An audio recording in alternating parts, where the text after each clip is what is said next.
When Emily graduated from university and got a job at a reputable firm, her parents gave her a new apartment in a newly built complex.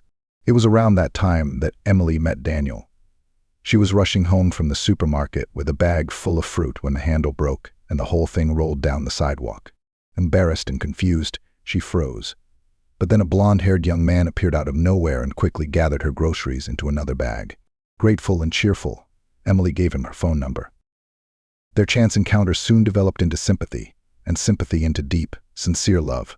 Emily introduced Daniel to her family, but Daniel was hesitant to introduce Emily to his, fearing that the chaotic environment and deep-seated family conflicts might overwhelm her and possibly hinder their budding relationship. Eventually, he revealed his background. He was the eldest of 4 children, 2 brothers, Peter and Alex, and a younger sister, Sarah. They all lived in a small village. Their father worked in the fields and their mother was a store owner. When Daniel grew up, he had the responsibility of taking care of his siblings while their parents worked long hours. After graduating from high school, he went into the army, and when he returned, he decided to stay in the city rather than return to the village. He often spoke of his desire to build a life independent of his family's difficulties, though it was obvious that his devotion to them ran very deep. Despite his attempts to create distance, Daniel often sent money to support his siblings and frequently checked on his parents to make sure they were coping. His actions showed a quiet, unwavering devotion to their well-being, even as he sought to forge his own path. Despite his reluctance, Daniel eventually agreed to introduce Emily to his family. They prepared diligently for the visit, bringing many gifts and treats. The family home was modest but neat, with intricate wooden shutters. It was noisy inside.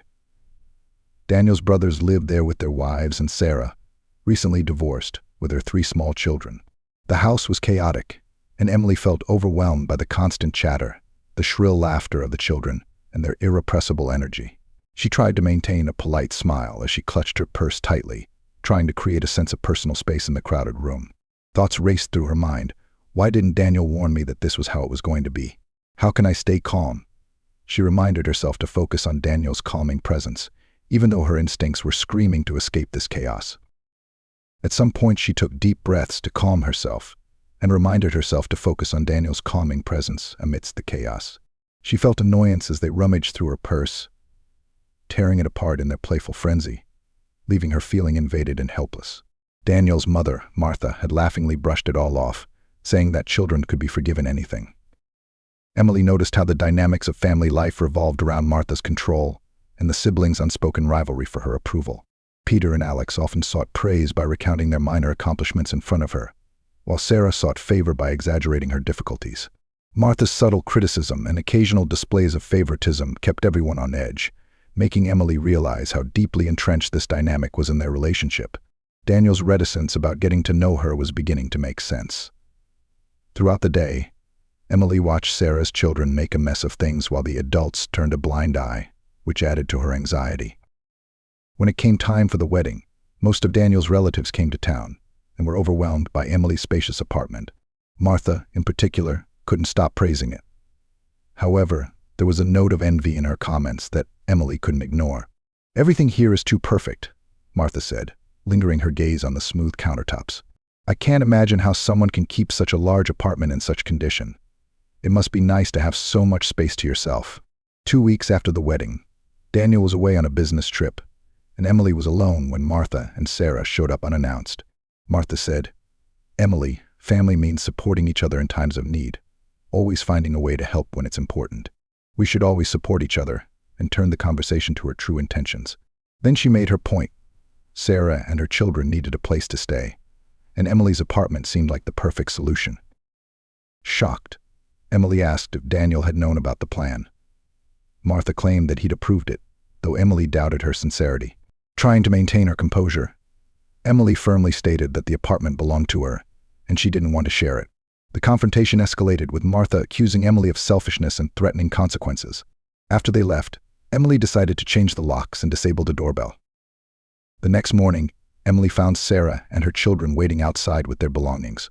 When Daniel arrived and saw the scene, he resolutely sided with Emily and told his family that they needed to leave. He reminded his mother of his sacrifices as a child and his decision to build a life away from the village chaos. Emily, though relieved, was deeply shocked at how easily boundaries could be broken. Although the situation was diffused for a while, it was not the end of the drama. During a New Year's Eve visit, Sarah made a barbed remark about the store-bought dishes Emily had included in the holiday feast. Martha pulled Sarah aside and scolded her, reminding her to be polite if they wanted to win Emily's favor. The visit ended with Martha pressing Daniel to support Sarah financially, but he adamantly refused.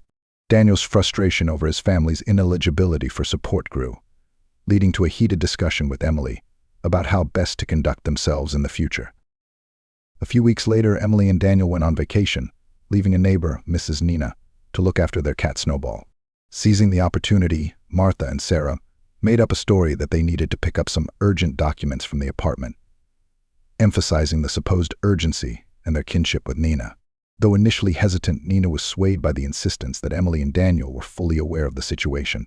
Feeling conflicted but trusting their sincerity, she reluctantly handed over the keys. Their persuasive demeanor and earnest pleas made Nina reluctant to hand over the keys. When Emily and Daniel returned, they found their home taken over by Sarah's family and the furniture rearranged to accommodate them. The final straw was when Emily learned that Sarah had kicked Snowball out, finding him annoying. Luckily, Mrs. Nina had taken the cat in. Daniel quickly took action. He hired movers to move Sarah's belongings out and escorted the family out. That same evening, Sarah returned with a peace offering, a small cake, which Emily accepted reluctantly. Later that evening, Emily became ill and was rushed to the hospital. Tests revealed that she had been poisoned.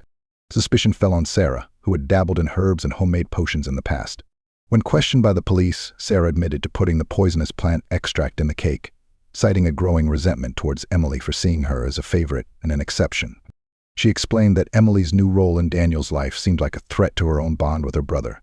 Sarah believed that Emily's obvious perfection and the attention she'd attracted from her family had left no room for her difficulties to be recognized, fueling a toxic mix of envy and despair. Her voice fluctuated between guilt and defiance, displaying a mixture of despair and misplaced justification for her actions. The ordeal exacerbated Daniel's relationship with his family. Sarah was sentenced to prison for attempted murder, and Daniel cut ties with his relatives. He and Emily decided to move, settling abroad where they could rebuild their lives in peace. The new city offered a fresh start, and the couple jumped at the chance to create a life free from the shadow of family interference. Emily made a full recovery, and their new chapter began with hope, a newfound gratitude for their connection, and a determination to put their happiness first.